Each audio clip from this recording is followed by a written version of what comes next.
warahmatullahi wabarakatuh.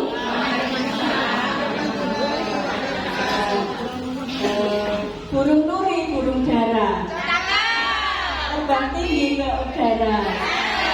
Hari ini kita bersama.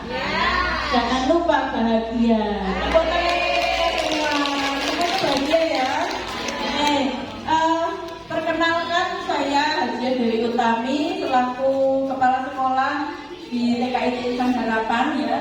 Senang sekali bertemu dengan para bunda yang luar biasa, ya, guru PAUD yang sangat mulia, profesi yang sangat mulia ya. Semoga kita bisa bersama-sama saling belajar dari ini ya. Perkenalkan saya akan menyampaikan tentang tema pembelajaran ya, perencanaan pembelajaran ya. Ibu-ibu selama ini bagaimana dengan langkahnya ketika mempersiapkan pembelajaran di sekolah? Ada kendala? Ibu, jangan-jangan nggak merancang. Ya, baik.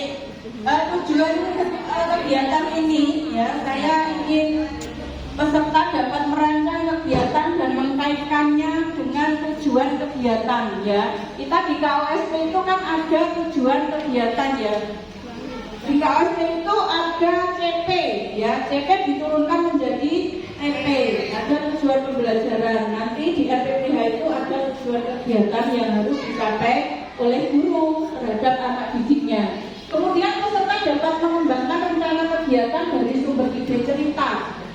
Jadi kita itu bisa mengambil tema pembelajaran itu dari buku cerita.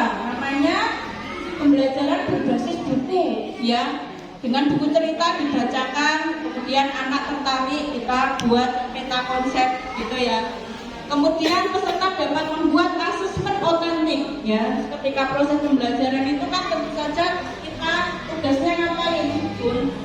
Ketika proses pembelajaran tugasnya kenapa gurunya menilai ya, observasi, ada asesmen di sana ya.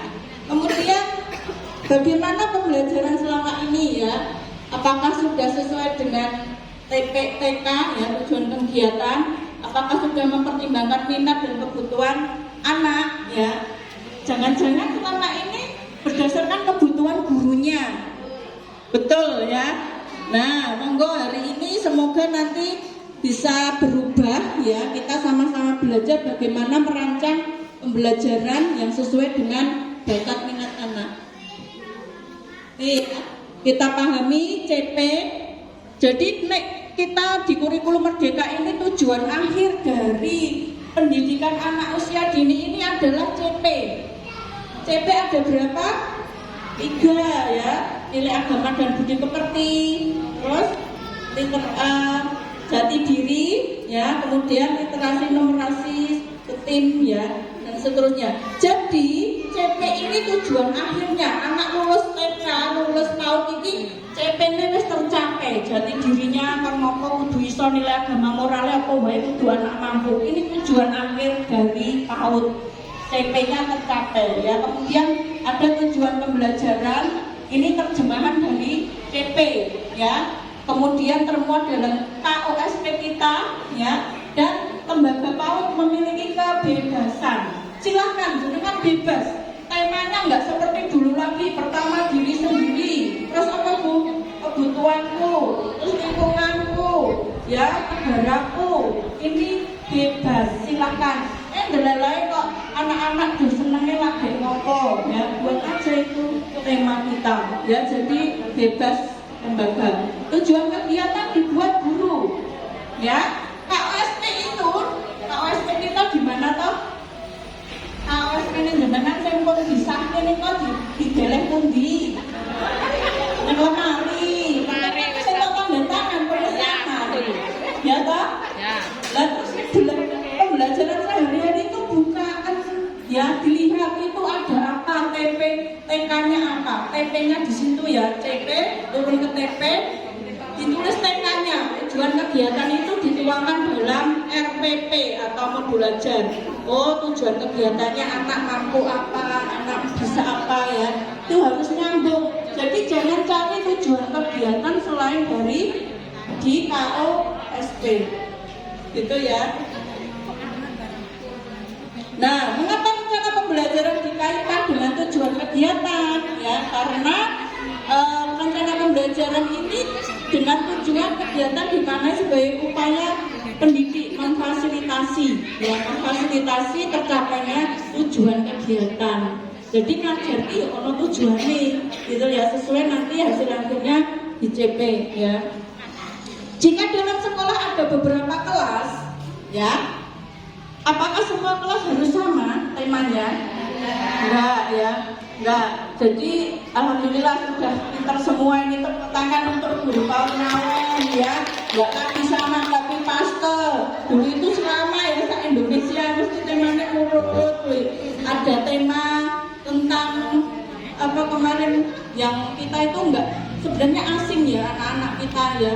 Nggak kenal tentang lingkungan tersebut, tapi diajarkan karena nuruti tema harus sama, ya. Oh, pantai ya, karena kita kan bukan di daerah pesisir ya. Lah kok kegiatannya membuat jala, mencari ikan, itu kan nggak nyambung ya. Mengapa dalam perancang pembelajaran harus mempertimbangkan situasi dan kebutuhan kelas, ya? Karena masing-masing anak memiliki karakteristik yang berbeda, ya, memiliki kemampuan yang berbeda dan juga tertarik atau minat pada hal yang berbeda. Nah, kita pahami ya prinsip pembelajaran PAUD, ya. Kita harus pahami prinsip pembelajaran PAUD. Pembelajaran dirancang dengan mempertimbangkan tahap dan tingkat pencapaian perkembangan anak, ya, sesuai kebutuhan mereka, karakteristik beragam. Masing-masing anak itu sama enggak pertumbuhan perkembangannya? Beda, ya. Ini harus dipahami Bu Guru, jangan sampai kita menyamakan semua anak, ya. Anak kita aja yang sekandung 3, 4, 2 aja berbeda ya, apalagi sekelas isinya 20, ya, 15 dan seterusnya. Kemudian pembelajaran dirancang untuk membangun kapasitas dan menjadi pembelajar sepanjang hayat. Halo? Pembelajar sepanjang hayat itu apa? Tidak terbatas waktu, senang belajar. Senang belajar, senang sinau. Kalau kita cara membelajarkannya anak bosan, ya, bosan ini. Nek caranya ngajari moco misalnya harus didikte, harus didrill, ya. Anak-anak itu akan suka membaca dengan melihat buku gambar, buku cerita bergambar, ya. Dari buku cerita bergambar, delok gambar senang, tertarik, ya kan. Nah, setelah itu dia akan mengenal huruf-huruf, angka dan kalimat, ya. Ini akan memberas di anak. Jadi teman-teman delok gambar warna-warni, dia akan senang baca buku. Pinter akhirnya tanpa dia ditekan. Tapi nek caranya moco didrill misalnya, ya, ayo ibuke bawa 1, 2, 3 belajar Pancasila, beriman dan bertakwa pada Tuhan yang esa dan berakhlak mulia, berkebinekaan global, gotong royong mandiri, kreatif dan bernalar kritis. Itu ya. Jadi ada 6. Dari kegiatan ini peserta dapat memahami profil pelajar Pancasila, ya, serta mampu membuat perencanaan proyek, ya.